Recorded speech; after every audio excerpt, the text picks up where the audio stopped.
Hi friends, welcome to Radha Krish cooking vlog. ನಾನಿವತ್ತು ಈರಿಗುಂಡ್ಗೆ gravy ಹೇಗೆ ಮಾಡೋದಂತ ನಾನು ನಿಮಗೆ ತಿಳಿಸ್ಕೊಡ್ತಾ ಇದ್ದೀನಿ. ಬೇಕಾಗುವ ಪದಾರ್ಥಗಳು: ಟೊಮೊಟೊ, ಶುಂಠಿ, ಬೆಳ್ಳುಳ್ಳಿ ಮತ್ತು ಈರುಳ್ಳಿ, ಕೊತ್ತಂಬರಿ, ಪುದೀನ, ತೆಂಗಿನಕಾಯಿ. ಮೊದಲು ನಾನು ಬಾಣಲಿಗೆ ಎಣ್ಣೆ ಹಾಕ್ತಾಯಿದ್ದೀನಿ, ಯಾಕಂದರೆ ಮಸಾಲೆಗೆ ರೆಡಿ ಮಾಡ್ಕೋಬೇಕಾಗುತ್ತೆ. ಮೊದಲು ಎಣ್ಣೆ ಹಾಕಿ ಅದಕ್ಕೆ ಬೆಳ್ಳುಳ್ಳಿ ಆ್ಯಡ್ ಮಾಡ್ತಾಯಿದ್ದೀನಿ ಮತ್ತು ಶುಂಠಿನೂ ಸಹ ಹಾಕ್ಕೊತಾ ಇದ್ದೀನಿ.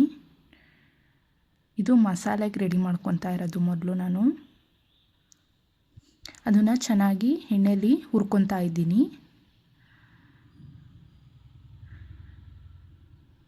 ಅದು ಚೆನ್ನಾಗಿ ಫ್ರೈ ಆಗಬೇಕಾಗುತ್ತೆ ಸ್ವಲ್ಪ. ಮತ್ತು ಅದು ಫ್ರೈ ಆಗ್ತಿದ್ದಂಗೆ ಈರುಳ್ಳಿ ಆ್ಯಡ್ ಮಾಡ್ಕೊತಾ ಇದ್ದೀನಿ. ಈರುಳ್ಳಿ ನಾನು 1 ತೊಗೊಂಡಿದ್ದೀನಿ. ಬೆಳ್ಳುಳ್ಳಿನೂ ನಾನು ಬೆಳ್ಳುಳ್ಳಿ 2 ತೊಗೊಂಡಿದ್ದೆ, ಈರುಳ್ಳಿ 1. ಅದ್ರ ತಕ್ಕನಂಗೆ ಶುಂಠಿ ಸ್ವಲ್ಪ ತೊಗೊತಾ ಇದ್ದೀನಿ. ಅದನ್ನು ಚೆನ್ನಾಗಿ ಎಣ್ಣೆಯಲ್ಲಿ ಫ್ರೈ ಮಾಡ್ಕೊತಾ ಇದ್ದೀನಿ. ಸ್ವಲ್ಪ ಈರುಳ್ಳಿ ಮೆತ್ತಗಾಗೋವರೆಗೂ ನೀವು ಹುರ್ಕೋಬೇಕಾಗುತ್ತೆ ಎಣ್ಣೆಯಲ್ಲಿ. ಅದು ಸ್ವಲ್ಪ ಹಸಿ ಸ್ಮೆಲ್ ಹೋಗೋವಷ್ಟು ಈ ಥರ ಸ್ವಲ್ಪ ಹುರ್ಕೊಂಡಾದ್ಮೇಲೆ ನಾನು ಇದಕ್ಕೆ ಚಕ್ಕೆ, ಲವಂಗ ಆ್ಯಡ್ ಮಾಡ್ಕೊತಾ ಇದ್ದೀನಿ. ಚಕ್ಕೆ ಹಾಕ್ತಾಯಿದ್ದೀನಿ ಮತ್ತು ಕಡಲೆ ಹಾಕ್ತಾಯಿದ್ದೀನಿ. ಸ್ವಲ್ಪ ಕಡಲೆ ಅಂದರೆ ಒಂದು 15 ಕಾಳು ಇರ್ಬೋದು ಅಷ್ಟು ಕಡಲೆ ಹಾಕ್ತಾಯಿದ್ದೀನಿ. 3 ಲವಂಗ ತೊಗೊಂಡಿದ್ದೀನಿ, ಚಕ್ಕೆ ಸ್ವಲ್ಪ ತೊಗೊಂಡೆ ಮತ್ತು 3 ಮೆಣಸು ತೊಗೊತಾ ಇದ್ದೀನಿ ಮತ್ತು 1 ಏಲಕ್ಕಿ ಮತ್ತು ಗಸಗಸೆ ಹಾಕ್ತಾಯಿದ್ದೀನಿ. ಸ್ವಲ್ಪ ಹಾಕ್ತಾಯಿದ್ದೀನಿ ಗಸಗಸೆ. ಎಲ್ಲ ಚೆನ್ನಾಗಿ ಹುರ್ಕೊತಾ ಇದ್ದೀನಿ, ಎಣ್ಣೆಯಲ್ಲೇ ಫ್ರೈ ಮಾಡ್ಕೊತಾ ಇದ್ದೀನಿ. ಅದು ಸ್ವಲ್ಪ ಫ್ರೈ ಆದಾದಮೇಲೆ ನಾನು ಟೊಮೊಟೊ ಹಣ್ಣು ಆ್ಯಡ್ ಮಾಡ್ಕೊತಾ ಇದ್ದೀನಿ. ಟೊಮೊಟೊ ಹಣ್ಣು ನಾನು ಇಲ್ಲಿ 1 ಟೊಮೊಟೊ ತೊಗೊಂಡಿದ್ದೀನಿ.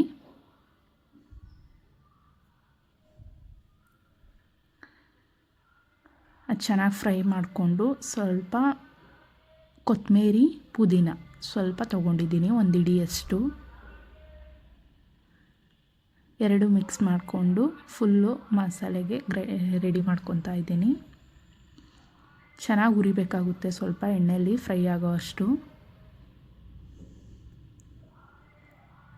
ಸ್ವಲ್ಪ ಎಣ್ಣೆಯಲ್ಲಿ ಅದು ಎಲ್ಲ ಮೆತ್ತಗಾಗುತ್ತೆ. ಅವಾಗ ಸ್ವಲ್ಪ ರೋಸ್ಟ್ ಆಗಿದೆ ಅನ್ನೋ ಥರ ಫೀಲ್ ಬರುತ್ತೆ ನಿಮಗೆ. ಅದು ನೋಡಿದ್ರೇ ಗೊತ್ತಾಗುತ್ತೆ. ಅದಾದಮೇಲೆ ನೀವು ಧನಿಯಾ ಪುಡಿ ಆ್ಯಡ್ ಮಾಡ್ಕೋಬೇಕಾಗುತ್ತೆ. 1 ಸ್ಪೂನ್ ಧನಿಯಾ ಪುಡಿ ಮತ್ತು ಖಾರದ ಪುಡಿ ಹಾಕ್ತಾಯಿದ್ದೀನಿ. ಖಾರದ ಪುಡಿ ನಾನಿಲ್ಲಿ 3 ಸ್ಪೂನ್ ತೊಗೊಂಡಿದ್ದೀನಿ, 3-4 ಸ್ಪೂನ್ ತೊಗೊಂಡಿದ್ದೀನಿ ನಾನು.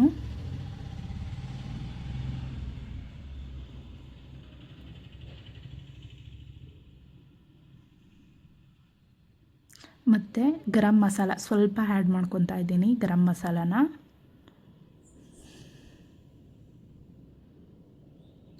ಮತ್ತು ಮಟನ್ ಮಸಾಲ ತೊಗೊತಾ ಇದ್ದೀನಿ. ಮಟನ್ ಮಸಾಲನೂ ಸ್ವಲ್ಪ ಆ್ಯಡ್ ಮಾಡ್ಕೊತಾ ಇದ್ದೀನಿ, ಅಂದರೆ 1 ಸ್ಪೂನಷ್ಟು.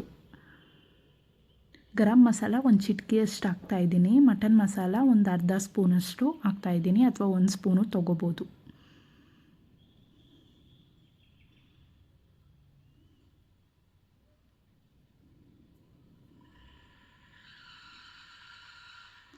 ಮತ್ತು ಸ್ವಲ್ಪ ಸಾಂಬಾರು ಪುಡಿ ತೊಗೊತಾ ಇದ್ದೀನಿ, ಅರ್ಧ ಸ್ಪೂನಷ್ಟು. ಎಲ್ಲ ಎಣ್ಣೆಯಲ್ಲಿ ಫ್ರೈ ಮಾಡ್ಕೊತಾ ಇದ್ದೀನಿ. ಅದು ಎಣ್ಣೆಯಲ್ಲಿ ಚೆನ್ನಾಗಿ ಹುರ್ಕೋಬೇಕಾಗುತ್ತೆ, ಅಂದರೆ ಪುಡಿದೆಲ್ಲ ಸ್ಮೆಲ್ ಹೋಗುತ್ತೆ, ಎಣ್ಣೆಲಿ ಚೆನ್ನಾಗಿ ಫ್ರೈ ಆಗುತ್ತೆ ಅದು.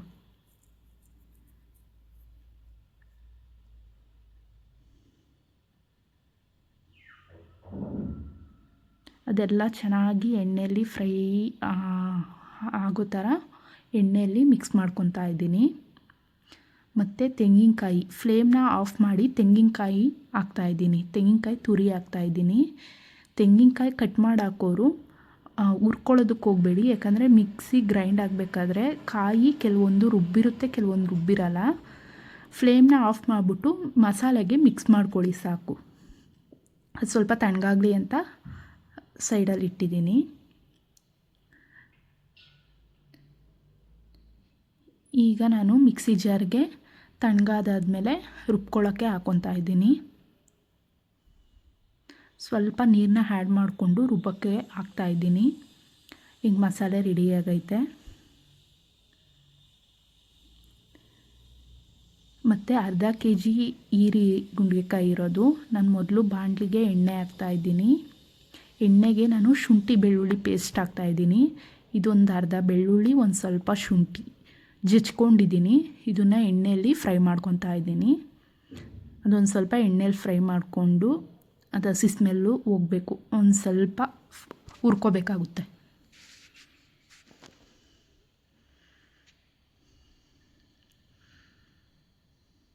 ನಾನು ಜಜ್ಜಿ ಹಾಕ್ತಾ ಇರೋದು ಶುಂಠಿ ಬೆಳ್ಳುಳ್ಳಿ ಪೇಸ್ಟು. ಮತ್ತು ಈಗ ಸ್ವಲ್ಪ ಅರಿಶಿನ ಆ್ಯಡ್ ಮಾಡ್ತಾಯಿದ್ದೀನಿ. ಅದನ್ನು ಸ್ವಲ್ಪ ಫ್ರೈ ಮಾಡ್ಕೊತಾ ಇದ್ದೀನಿ.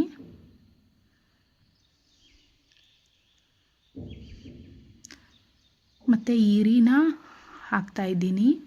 ಅರ್ಧ kg ತೊಳ್ಕೊಂಡು ಇಟ್ಟಿದ್ದೆ ಆಲ್ರೆಡಿ ನಾನು. ಅದನ್ನು ಇದಕ್ಕೆ ಎಣ್ಣೆಗೆ ಮಿಕ್ಸ್ ಮಾಡ್ಕೊತಾ ಇದ್ದೀನಿ. ಅರಿಶಿನ, ಶುಂಠಿ ಬೆಳ್ಳುಳ್ಳಿ ಪೇಸ್ಟ್ ಎಣ್ಣೆಗೆ ಮಿಕ್ಸ್ ಮಾಡ್ಕೊತಾ ಇದ್ದೀನಿ.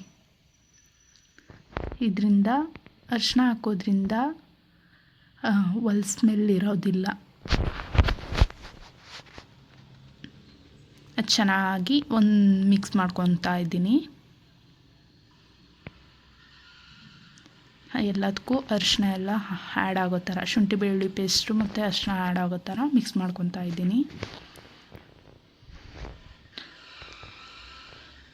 ಇದು ಉರಿಬೇಕಾದ್ರೇ ಒಂದು 1/2 ಸ್ಪೂನಷ್ಟು ನಾನು ಉಪ್ಪು ಆ್ಯಡ್ ಮಾಡ್ಕೊತಾ ಇದ್ದೀನಿ. ಸ್ವಲ್ಪ ಹೊತ್ತು ನಾವು ಎಣ್ಣೆಲ್ಲೇ ಹುರ್ಕೊಳ್ಳೋದಕ್ಕೆ ಬಿಡಬೇಕಾಗುತ್ತೆ. ಮಿಕ್ಸ್ ಮಾಡಿಬಿಟ್ಟು ಉಪ್ಪು ಹಾಕಿದ್ಮೇಲೆ ಮಿಕ್ಸ್ ಮಾಡಿಬಿಟ್ಟು ಎಣ್ಣೆಲ್ಲೇ ಸ್ವಲ್ಪ ಹೊತ್ತು ಹುರ್ಕೋಬೇಕಾಗುತ್ತೆ.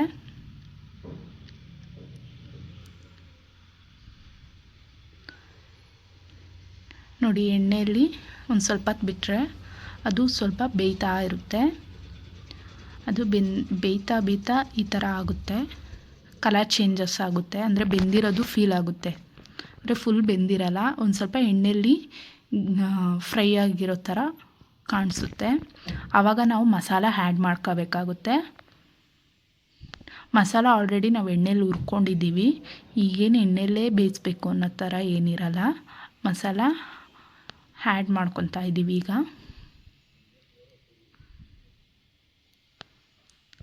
ಅದು ಚೆನ್ನಾಗಿ ಮಿಕ್ಸ್ ಮಾಡ್ಕೊಳ್ಬೇಕಾಗುತ್ತೆ.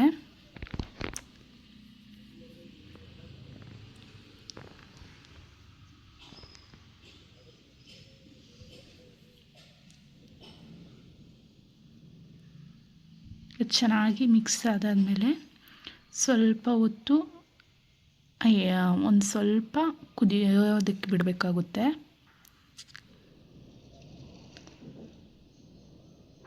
ನೋಡಿ, ಸ್ವಲ್ಪ ಕುದಿಯೋ ಥರ ಆಗುತ್ತೆ. ಅಂದರೆ ಲೋ ಫ್ಲೇಮ್ ಇಟ್ಕೊಂಡು ನೀವು ಸ್ವಲ್ಪ ಕುದಿಯೋದಕ್ಕೆ ಬಿಡಬೇಕಾಗುತ್ತೆ. ಆಮೇಲೆ ನಾವು ನೀರನ್ನ ಆ್ಯಡ್ ಮಾಡ್ಕೊಬೇಕು. ನೀರು ನಾವು ಒಂದೆರಡು ಗ್ಲಾಸ್ ಹಾಕಿದ್ರೆ ಸಾಕಾಗುತ್ತೆ. ನಾನಿಲ್ಲಿ ಮಿಕ್ಸಿ ಜಾರಲ್ಲೇ ಆ ಮಸಾಲೆ ಇತ್ತಲ್ಲ ಅದರಲ್ಲೇ ಹಾಕ್ಕೊತಾ ಇದ್ದೀನಿ. ಒಂದು 2 ಗ್ಲಾಸಿಂದ 2.5 ಗ್ಲಾಸ್ ಇದೆ.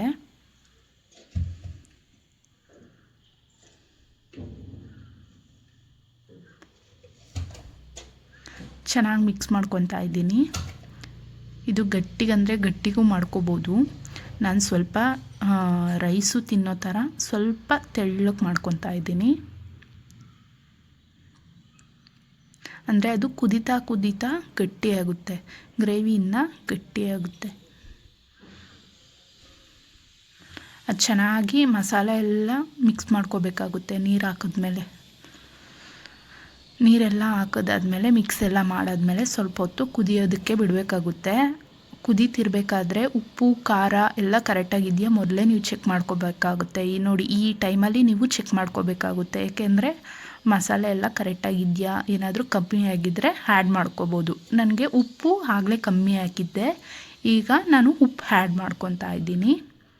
ಅದು ಸ್ವಲ್ಪ ಚೆನ್ನಾಗಿ ಕುದಿಯೋದಕ್ಕೆ ಬಿಡಬೇಕು ಮತ್ತು ಬೇಯಬೇಕು, ಬೇಯಬೇಕು. ಆದ್ದರಿಂದ ಒಂದು ಕಾಲು ಗಂಟೆ ಅಥವಾ 20 ನಿಮಿಷದ ಮೇಲಾದರೂ ನಾವು ಬಿಡಲೇಬೇಕಾಗುತ್ತೆ. ಅದು ಆಮೇಲೆ ಬೆಂದಾದಮೇಲೆ ಈ ಥರ ಕಲರ್ ಬರುತ್ತೆ. ಈಗ ನಾವು ಅದನ್ನು ಚಪಾತಿ, ಅನ್ನ, ಮುದ್ದೆ, ರೊಟ್ಟಿ ಏನಕ್ಕಾದರೂ ತಿಂದರೂ ಸಖತ್ತಾಗಿರುತ್ತೆ. ಒಂದು ಸರಿ ನೀವು ಟ್ರೈ ಮಾಡಿ. ಈ ವಿಡಿಯೋ ಇಷ್ಟ ಆದಲ್ಲಿ ಸಬ್ಸ್ಕ್ರೈಬ್ ಮಾಡಿ, ಲೈಕ್ ಮಾಡಿ, ಶೇರ್ ಮಾಡಿ. Thank you so much.